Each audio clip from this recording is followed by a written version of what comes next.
Herkese merhaba. Trekking'e yeni başlayanlar veya başlamak isteyenler için kısa bilgiler içeren bir video hazırladım. Bilecik Harmankaya sınırlarındaki Koyunlu köyüne bağlı termal bir kanyon olan Koyunlu Kanyonu, Eskişehir merkeze yaklaşık 50-55 kilometre uzaklıkta.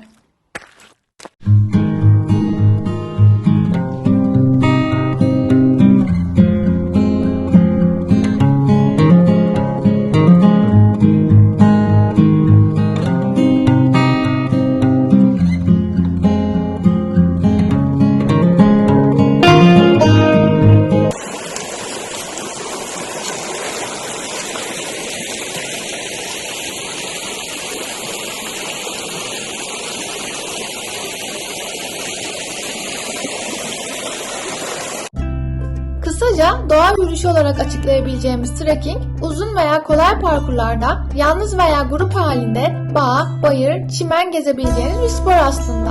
Yarım günlük yürüyüşler de olabilir, 2-3 günlükte, bir aylıkta. Bu süreyi belirlemek size ve performansınıza kalmış.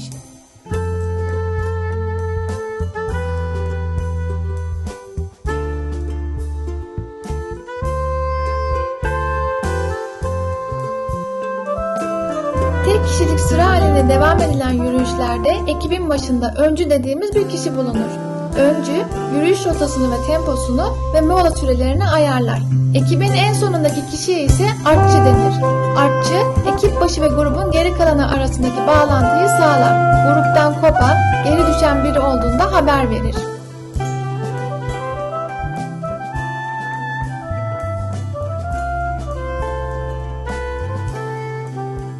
Gelelim ekipmanlara.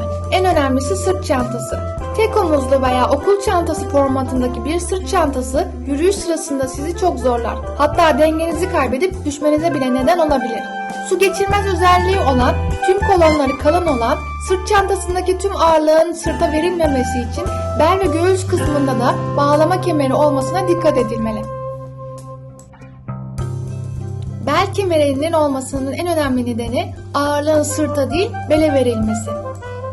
Trekking esnasında kısa molalar verilmeye özen gösterilir. Bunun sebebi nefes alışverişinin düzenini sağlamaktır. Ama sık sık mola verilmesi de yürüyüş sırasında direnci düşürebilir. Uzun molalarda ise ihtiyaçlar giderilir. Biz şu an uzun moladayız.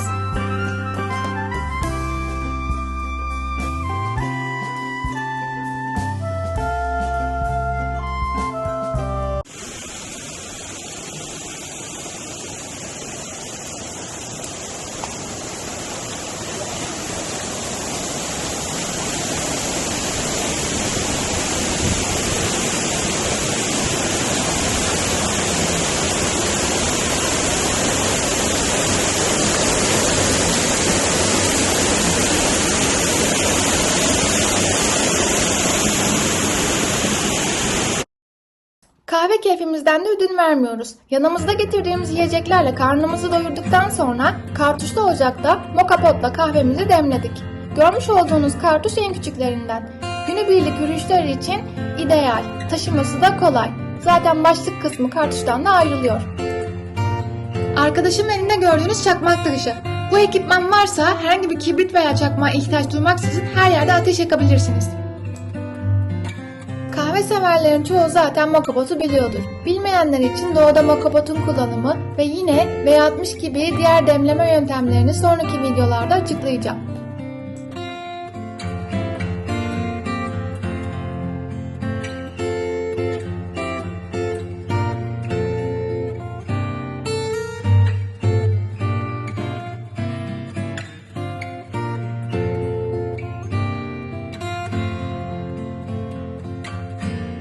Kimine göre külfet olarak gözükse de böyle harika bir manzarada yürümek paha biçilemez.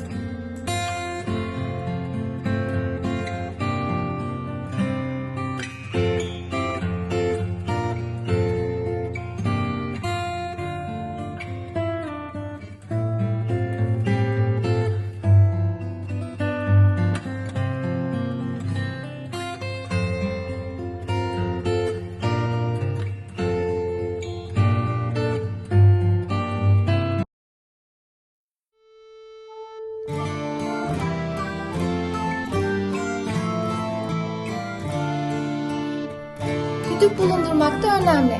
Kolay ulaşılabilir olması açısından sırt çantanızın kayışına bağlayın. Öndekilere veya arkadakilere haber vermek için o kolay bir iletişim aracı.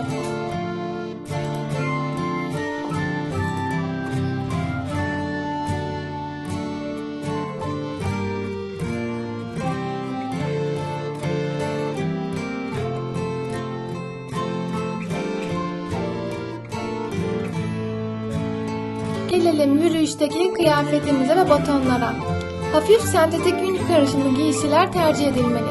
Pamuklu giysiler çabuk ıslanıp geç kuruduğu için sizi zor durumda bırakabilir. Üzerinizde polar türü üstler seçmelisiniz. Terleme ve üşümeyi önlemek için kat kat giyinmek doğru bir tercih. Üzerine durulması gereken bir diğer konu ise başımızda bere olması. Vücut sıcaklığının %70'ini başımızdan kaybettiğimizi düşünürsek beresiz çıkmak büyük bir hata olur. Son olarak sıra ayaklarda.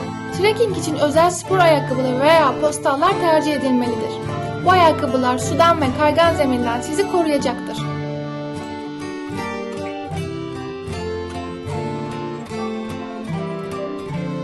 Bir diğer konu ise batonlar. Batonlar sağ ve sol el olmak üzere çift olarak kullanılırlar. Yürüyüş ve az eğimli tırmanışlarda yürüyüşçünün dengesinin ve stabilitesinin bozulmasını önler. Özellikle sırt çantalı ve 20-25 kilogramlık kamp yükünün taşındığı faaliyetlerde yükün hafifletilmesini de sağlar.